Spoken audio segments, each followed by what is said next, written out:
Buenas tardes, un cordial saludo a mis compañeros y profesor. Mi nombre es María Gabriela Castillo y actualmente estoy cursando la materia de Laboratorio de Termosistemas. Para esta actividad estaremos hablando de los tipos de expansión. Muy bien, pero antes que nada hablaremos de es el control de flujo de refrigerante. Este se hace a través de un control de flujo de refrigerante o también llamado dispositivo de expansión o de estrangulación. Este dispositivo, su función principal es reducir bruscamente la presión del refrigerante para que éste se pueda evaporar en el evaporador. También suministrar el evaporador toda la cantidad de refrigerante que éste sea capaz de evaporar. Si la válvula de expansión está muy abierta, puede suministrar el evaporador tal cantidad de refrigerante que no esté evaporado del todo.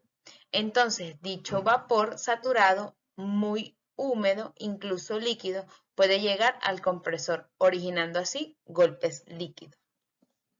Por el contrario, si el controlador de flujo del refrigerante o válvula de expansión está muy cerrado, el refrigerante saldrá por el evaporador excesivamente recalentado, lo cual esto ocasiona que el evaporador presente una falla de rendimiento y una utilización parcial del mismo.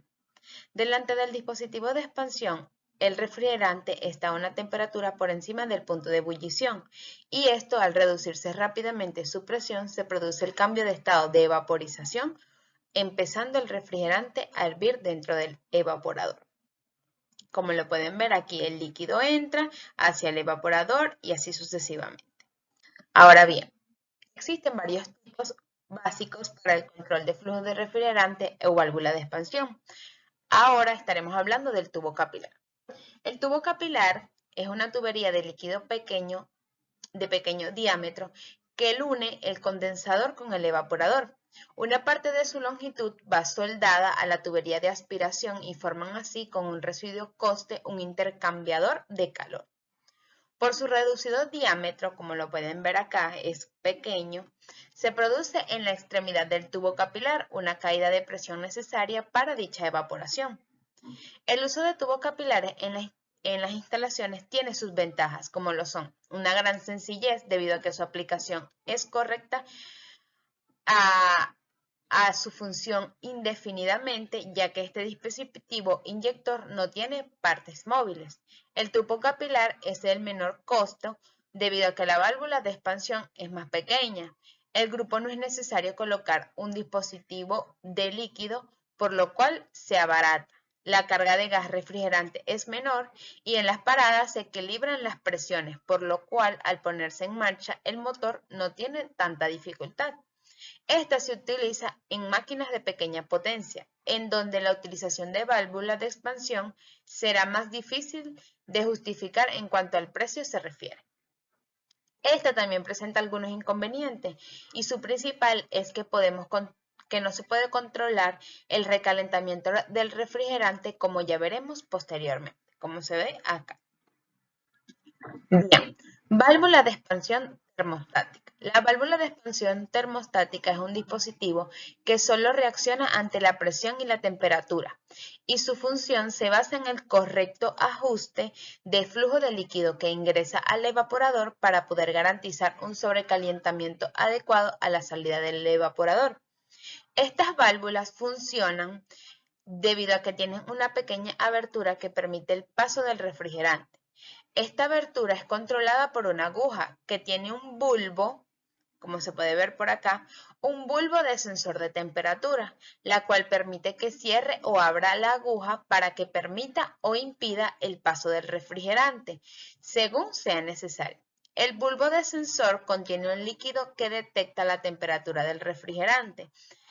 Cuando sea mayor la temperatura del refrigerante en el evaporador, la aguja abrirá la válvula y permitirá el mayor flujo del refrigerante, como se puede ver aquí en este esquema que tenemos. La salida del evaporador, la presión debajo del diagrama, la entrada, la presión debajo del diagrama y la presión debajo del diagrama. Y también tiene su tanque de recibidor o salida del condensador.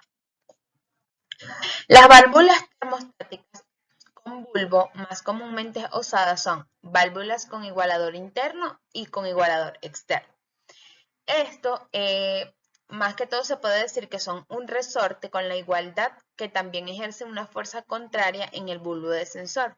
La fuerza del igualador es correspondiente a la propia presión de succión y el igualador puede ser interno o externo, como les expliqué anteriormente. Cuando se habla de una igualación interna, se cuenta con una cavidad que toma la presión de la salida de la válvula de expansión y esto aplica en sistemas de bajo tonelaje sin distribuidor, en donde la presión de salida de las válvulas se puede considerar igual a la presión de succión.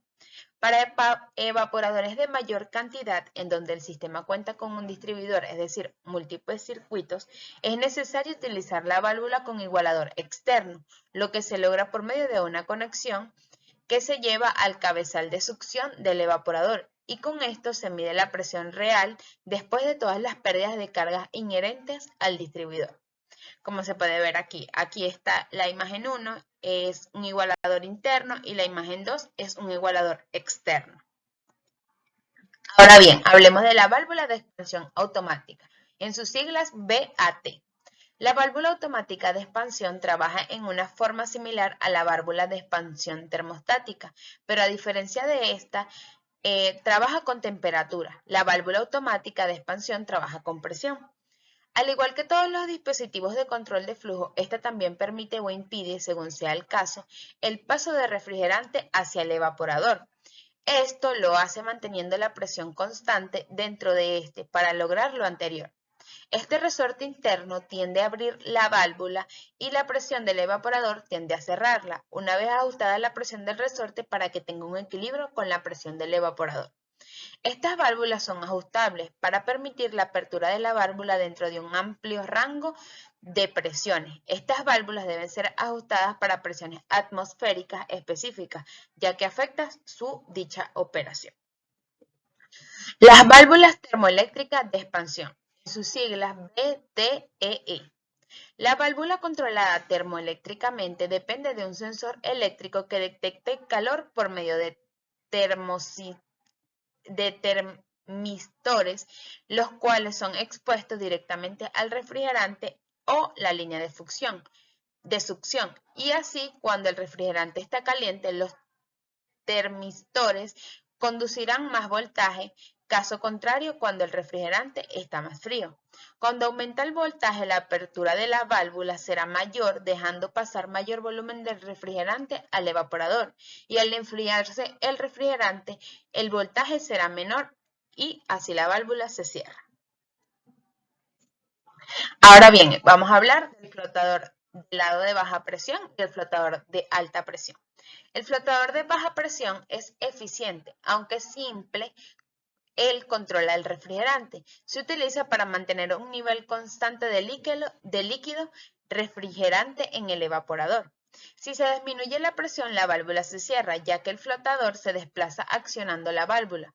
Al bajar el nivel de líquido hasta cierto nivel dentro del evaporador, el refrigerante líquido se evapora. Al succionarlo, el compresor se abre y la válvula se mantiene en constante nivel de líquido. El flotador de alta presión se utiliza como válvula de regulación de volumen de refrigerante. El refrigerante líquido que sale del condensador entra en la cámara abriendo la válvula y ésta se expande al entrar todo el evaporador. Como pueden verlo acá en la imagen que salen todas sus características. Muchísimas gracias por su atención. Espero haberles servido de mucha ayuda toda esta información y muchísimas gracias por la atención.